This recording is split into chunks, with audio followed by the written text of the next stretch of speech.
কি বানাচ্ছো গো? এবার বানাবো হ্যাঁ। কচুর লতি ইলিশ মাছের মাথা দিয়ে। আচ্ছা, এই যে ইলিশ মাছের মাথা দেখতে পাচ্ছো, বড় বড় দেখি, দুটো। দেখাও, দাঁড়াও, ভালো করে দেখাও। ওহ, সুন্দর মাথাটা হ্যাঁ, আছে। এটাকে কি করব, তেলে ফ্রাই করে নিব মাথাগুলোকে। ঠিক আছে। তার জন্য কড়াইতে তেল দিলাম। অল্পই তেল দেবে নাকি? হ্যাঁ, ইলিশ মাছ অল্প তেলটা দিয়ে মাথাগুলোকে ভালো করে ভাজবো। এই মাথাগুলোকে তেলের মধ্যে দিয়ে দেবো।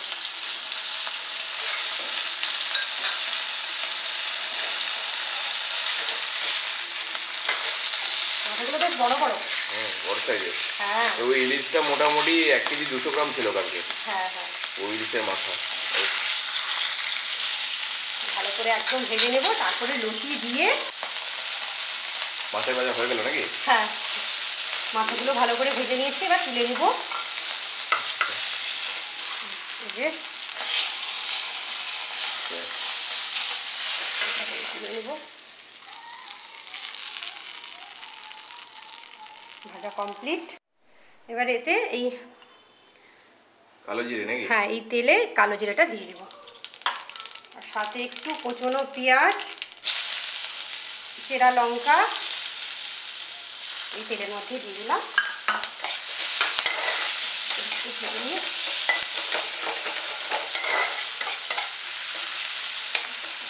এই যে মশলাটা বানিয়েছি, এতে আছে তোমার পেঁয়াজ, আদা, রসুন, কাঁচা লঙ্কা আর একটু অল্প জিরে। এই মশলাটা এর মধ্যে ভালো করে কষাবো।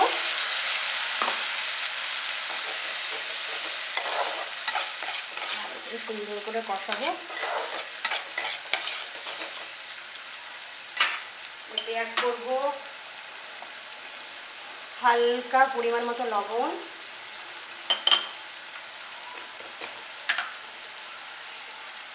একটু হলুদ গুঁড়ো,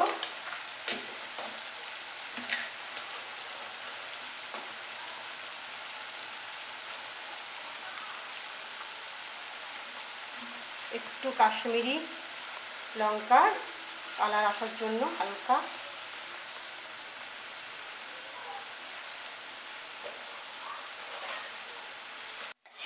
ভালো করে একদম কষিয়ে নেব সুন্দর করে।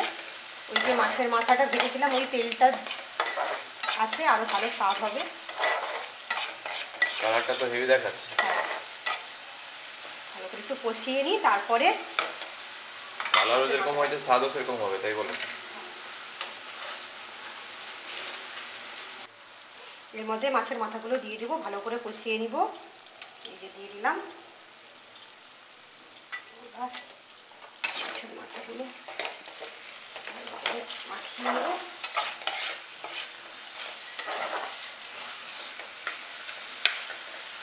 ভালো করে একটু ভাঙতে হবে, না হলে ভেঙে যাবে জল দিলে।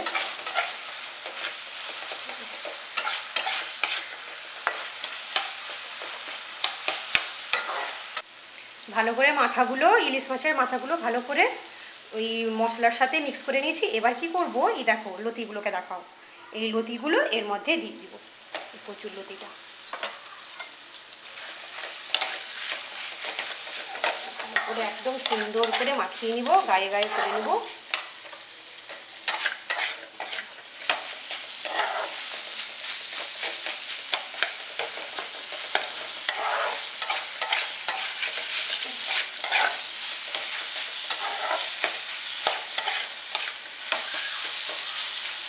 এটা হাত দিতে লাগবে নাকি?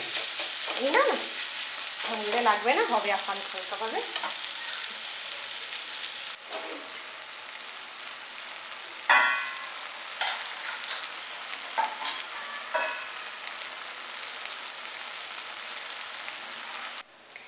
ইলিশ মাছ দিয়ে কচুর লতি আমার প্রায় কমপ্লিট। দেখো বন্ধুরা, সুন্দর কালারও এসেছে, সুন্দর হয়েছে। এই দেখো কমপ্লিট হয়ে এসেছে, এবার নামিয়ে নিব। হয়ে গেল নাকি রান্না? হ্যাঁ হ্যাঁ হ্যাঁ, ঠিক আছে।